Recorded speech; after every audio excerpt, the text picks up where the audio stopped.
we see a lot of content, whether it be official or comments on stuff like on social media, that talk about how the game can't be won.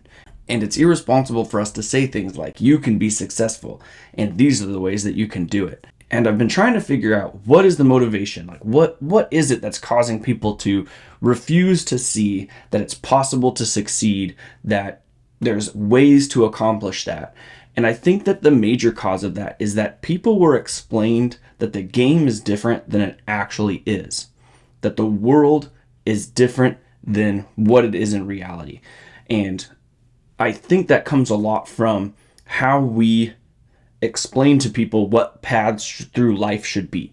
So when we tell people, when you graduate high school, you should go to college, you get your 4-year degree, you leave there, you get an internship, you go get a job, you pay off your student loans, you put money into your 401k, you buy a house to live in with your family, and that's the success path for life.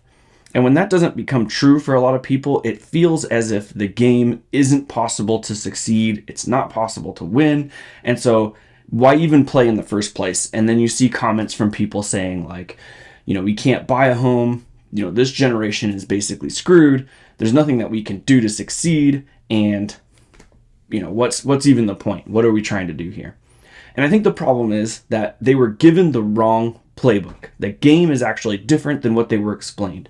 Success isn't that path. Success is a different path, and it is possible for everyone to succeed, but you have to first open your mind to a different worldview. So, what does all that mean? It means that today we're talking about student loan debt forgiveness. If that wasn't clear, I don't even know what I'm talking about anymore. Let's get into it. Alright everyone, welcome back. My name's AJ, this is the Wealthy Idiot Show. Before we get any further, please like and subscribe. Smash the like button for the YouTube algorithm. It helps us out tremendously. It shares this information with as many people as possible. And as a thanks for everything that you guys do, here's a picture of some puppies that we're fostering right now. So in case you missed it, the Biden administration announced some student loan debt forgiveness that occurred over the last week or so. And so of course we got to talk about it and get into the major points. So there's a few major points to this plan. The first being obviously the debt forgiveness part. For people who make under $125,000 a year, they will receive $10,000 in debt forgiveness. And if you got a Pell Grant while in school, you'll receive $20,000 in debt forgiveness. For married households with, it doesn't matter how many student loans, could be 1 or 2 student loans, you have to make under $250,000 a year, and you get the same $10,000 or $20,000 depending on Pell Grant student loan debt forgiveness. It just means that when you go apply, your student loan debt is just decreased by that amount of money, which is pretty cool. And if you recall, I talked about a while back that I didn't think that this was going to happen, that this issue was too political and there were too many sides of this. And so I thought for sure this was never going to happen. It was going to be a campaign promise that just kind of made people vote a certain way. Well, I was proven wrong. I always say I would admit my mistakes, and in this one, I got it wrong. This plan will also extend the time frame for which you have to pay or start paying your student loans again. The payment deferral will go until December 31st of 2022. That means no interest rates, so no loan increase, and also you don't have to pay until 2022 as long as I believe you apply and make sure you get approved for that.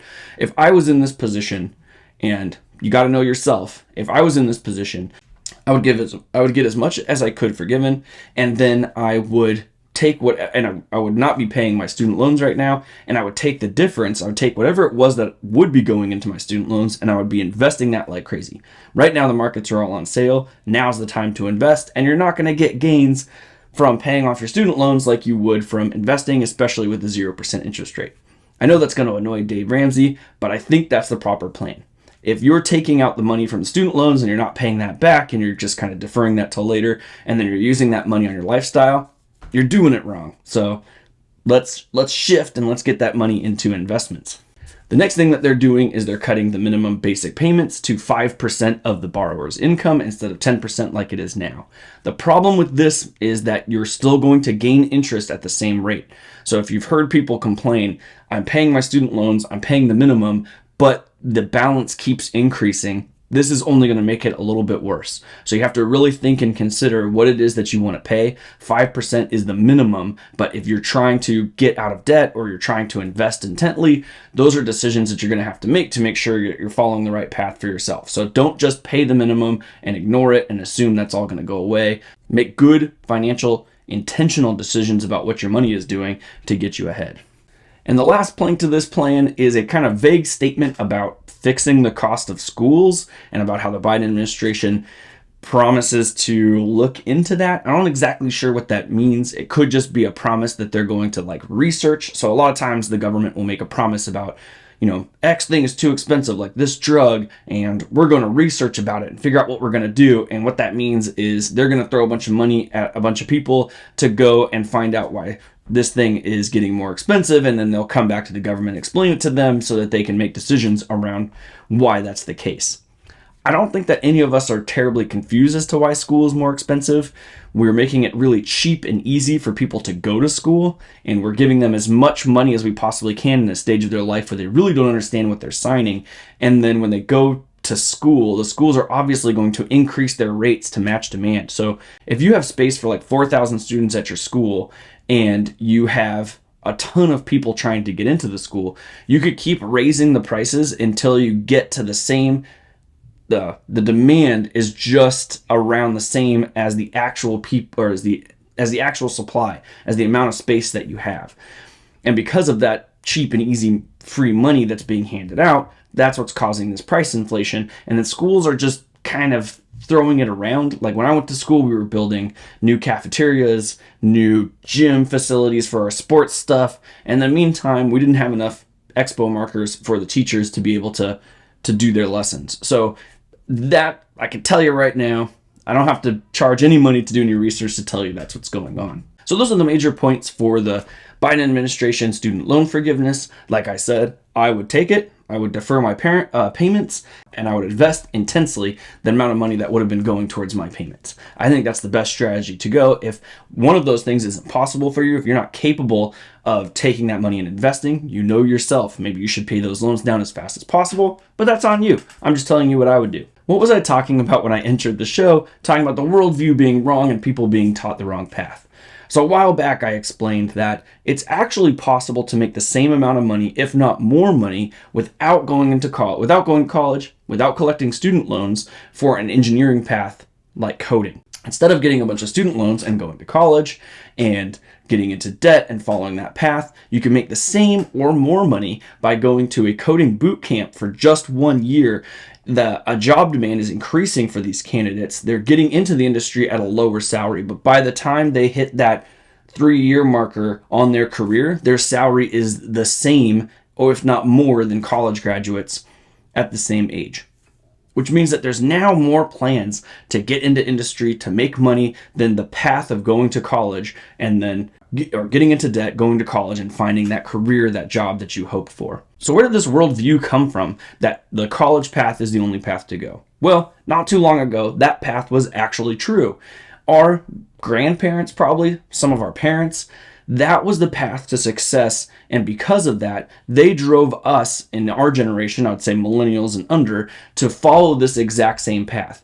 That path is no longer reality when it comes to being successful. So it's really easy to get that worldview. Everyone tells you that it's true and this is how everything works. You attempt to do it, you go to school, you get in debt, and then nothing works, and then you're on Facebook telling people it's irresponsible to let them know that they could succeed if they really wanted to. So I think that there's a few things that we got to do to ensure that we're on the right path. And I don't think that these things ever really change. They're just standard principles for how to digest the information around us to ensure that we're doing things correctly, even if worldviews or reality is shifting. One of those things is what we talk about here all the time. If you're gonna take a loan, make sure that that loan has a return on investment.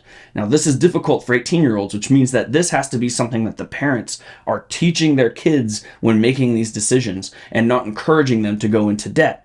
So if we're talking about a college degree, instead of just taking out a bunch of debt, going to school, and then wondering why on the other side you weren't successful, you need to make sure that your college debt has a return on investment. So looking at how those careers are doing and making sure that those careers are producing a lot of income, that there's a lot of demand for students who are graduating in those degrees, things like lawyers, doctors, engineers, anything in STEM, seems to be producing a lot of people who are making a lot of money. And therefore going into debt might not be terrible if those are the fields that you're going into.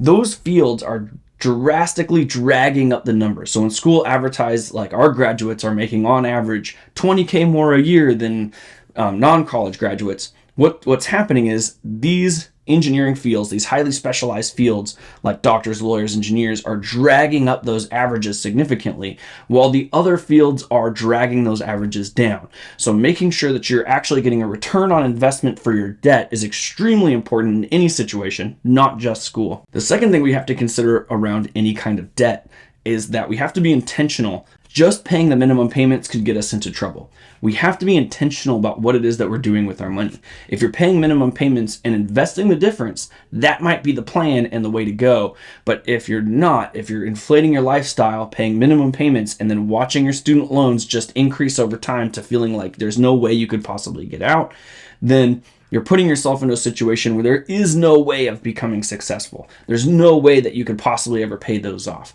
And it does feel very, very crushing. So being intentional, not just listening to what other people tell you, pay the minimum payments, buy a nice car, buy a nice house, but actually looking at the numbers and making sure that you have a goal that you're trying to get to and you know how to get there is very important to ensuring that you're going to be successful at some point in your life.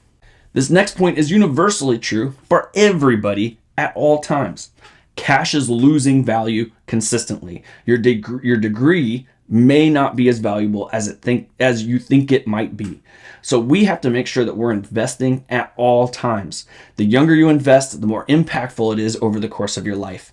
Make sure you're investing. It could be houses, it could be stock market, it could be index funds, it could be REITs, gold. To do something with that, because you have to make sure that your money is increasing in value. This is a universal truth. I think personally, it's much more important to teach your kids about house hacking, how they can find ways to survive in the world while making money passively, than it is to force them to go into debt and then shove them off to a university that's going to teach them maybe skills that aren't applicable to making them successful when they get through life. And the last universal principle when it comes to being successful with finances is teaching your kids about proper debt management. Not everyone understands and knows that when you get out in life, it's not okay to run up credit cards to the maximum. Not all of them understand and know that they can't just take out student loans into perpetuity and hope for the best. They believe what it is that the people and adults around them are telling them that they need to be successful. And the things that we need to be teaching them is staying out of debt, making sure that there is a return on investment for any debt that we do take out, and invest intensely. That last one is extremely important.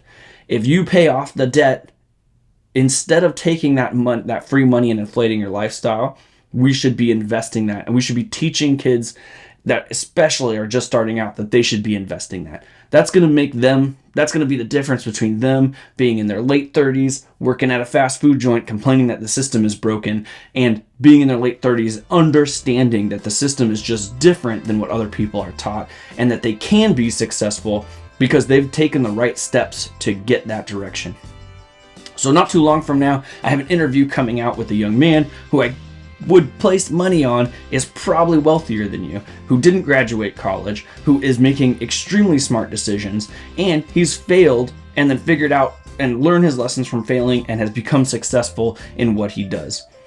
He's figured out that the game, from really early on, he figured out the game was different than what he was being taught, and he ran out and learned it and then became successful. Everyone can do that, and it's never too late to start learning that. So I want to encourage all you guys that we have the information here, that success is something that's possible and you can be successful, and let's teach our kids how to be successful instead of giving them a formula that might put them into a situation they can't get out of. So thanks for stopping by. I super appreciate it. Make sure you like and subscribe before you take off. I love all you guys, and I'll see you guys next time.